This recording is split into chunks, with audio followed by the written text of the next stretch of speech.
Coming up on Owlsports, Ryan Brooks enlists the help of a Cornell guard. And the baseball team had a 3-game set at Skip Wilson Field against Dayton. Owlsports starts right now.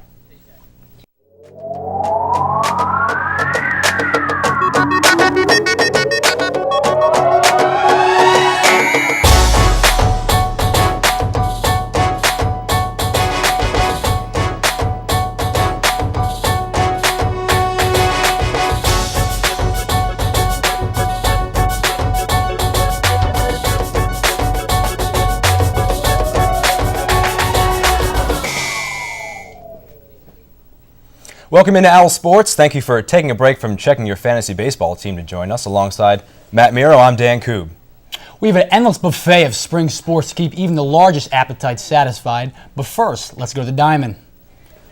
Skip Wilson Field had a 3-game set with the Dayton Flyers this weekend. They arrived at Ambler for the first time since 2008. The defending Atlantic 10 champs Dayton has used hot bats and timely pitching as the cog for success this season.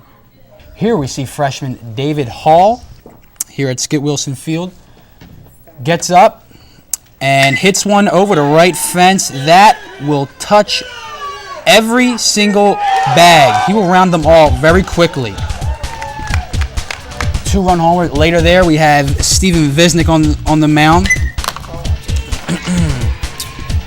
And Coyle Tyrell, who went 3 for 6 with 6 RBIs for the Flyers, let one go there. Later in there, Anthony Giacchino here is going to hit one of his 2 home runs in the day, capping off a 3 RBI performance for the second baseman. He upped his average to .364 in the year and closes in on a 50-hit season for the senior. In Game 2 on Saturday, Temple junior Ben White pitched a beauty, going 8 strong and striking out 13 batters. The Owls fell behind early but cut the lead in half in the bottom of the second with an RBI single by Ryan Ferguson, scoring Steve Nicorak, who led the inning off with a double. Byron McCoy played in the 9th after a leadoff single, but numerous fielding errors were the catalyst in the 5-6 defeat. The third and final game on Saturday was littered with miscues and errors that gave Dayton the 13-3 win. Temple Junior shortstop Adrian Perez went 2 for 3 with an RBI for the Owls. The Owls get right back in Atlantic 10 play this weekend with a 3-spot in Missouri against the Billikens of South St. Louis University. On Tuesday in the first round of the Louisville Classic, Temple played a seesaw battle with the Mountain Hawks. Tony Giacchino had 2 doubles on his 3 for 5, 4 RBI performance against Lehigh, and center fielder Jabbar Khan went 3 for 4 with a home run. But it was not enough as Lehigh sneaked past 13-12. Well, for generations, getting the call to take your cuts at the plate used to be done by having your name called and getting a smack on the rear. Now Kanye West, Snoop Dogg, and others influence the order of the Temple men's baseball team. Owlsports' own Tom Monfiletto has the story.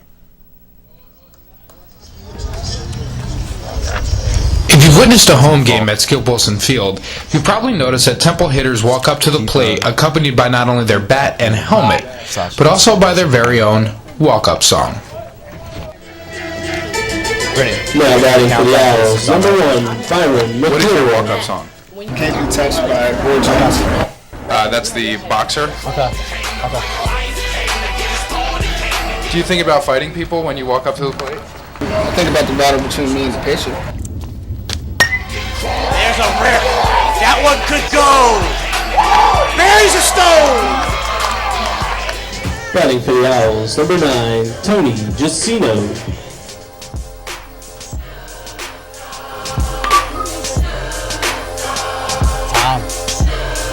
You weren't listening. Now batting number 5, Steve Nicorak.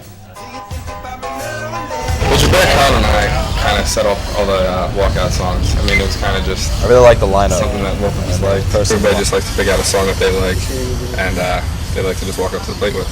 Players have all their songs saved on this playlist right here on this iPod. And all you have to do when they walk to the plate, just press play.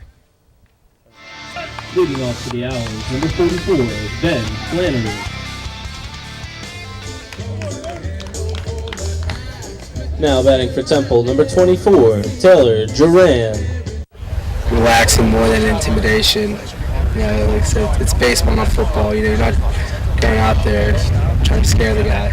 You could mimic any WWE superstar's entrance. Whose would it be? Hulk Hogan. Each player gives us a glimpse of his personality as he walks up to the plate. And no matter what the score, for those 10 seconds, we know each batter is locked in and ready to mash. The soundtrack to my life. The soundtrack to my life. The Temple women's softball team took a double dip with the Bonnies of St. Bonaventure in A-10 play. The Lady Owls came into the set at 8-17 on the year and winless in 2 games in the conference. Well, the Temple ladies looking to blast the Bonnies here in the first game with the score 5-2 in favor of the Good Girls. First up, Samantha Schul lays down the bunt here and reaches first, compliments of an errant throw by the Bonnies' Maureen Wells. Next up for the Owlettes is Allie Robinson, who comes to the plate and laces one to left center off the wall, moving Schul up to third. Now women on second and third. The Owls would continue to pick on left field here by playing a little small ball after Rachel Nabel takes a pitch, brings in Schul with a sac fly to put the Owls up 6-2. They would not look back en route to an 8-3 victory. Kristen Maris spent 5 innings for the Owls, giving up 2 earned runs and striking out 7 in the win.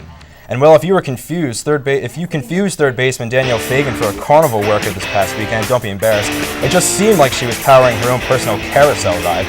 In the second game against the Bonnies, she had the opportunity to round the bases twice based on how far she had a softball past the fence someone erected before the game. Pitcher Kristen Maris chipped in, throwing a complete game while allowing only 1 earned run and spreading out 7 hits in her 7 innings as the Owls win 8-3. Lucky Charms' motto is magically delicious, and for most Temple athletes, they're hoping that this cereal translates to good play on the field. Owlsports' own Blaze Manano has more. Mess that name up. You can practice all you want and prepare for success, but for many Temple athletes, there is so much more to winning than just preparation. It's that mythical force, a superstition or ritual that keeps these athletes in their comfort zone. I stand on the floor and I do like a football jump. I bring my legs up a couple times to feel the floor. If I don't do it, it's just kind of just it pumps me up a little bit. The night before the competition, I'll go lay on the vault, which is my best event. Just kind of close my eyes and visualize the vault. I have a lucky pair of socks I wear because I usually double up on socks I wear on my throwing shoes. My lucky pair of socks packed, and I make sure that I wear them before every race, make sure they're on nice and snug.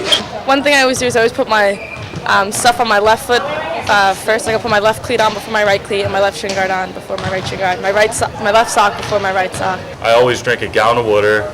I eat a good dinner full of proteins and carbs. Chewing gum. I actually can't do gymnastics without chewing gum. I always eat pasta. I always have to. Some superstitions are a team effort. Before each game, we do a handshake with each other right before we step on the field. We set up all of our gloves into a pile, and we all put our fingers on the gloves, and we say a word about that game. Wear this every meet. I don't know if that's a... Pray before my race. Yeah, give it a little kiss before I run. Well, what we do before every game is we dance to a song. It's our song. It's Hot and Cold by Katy Perry.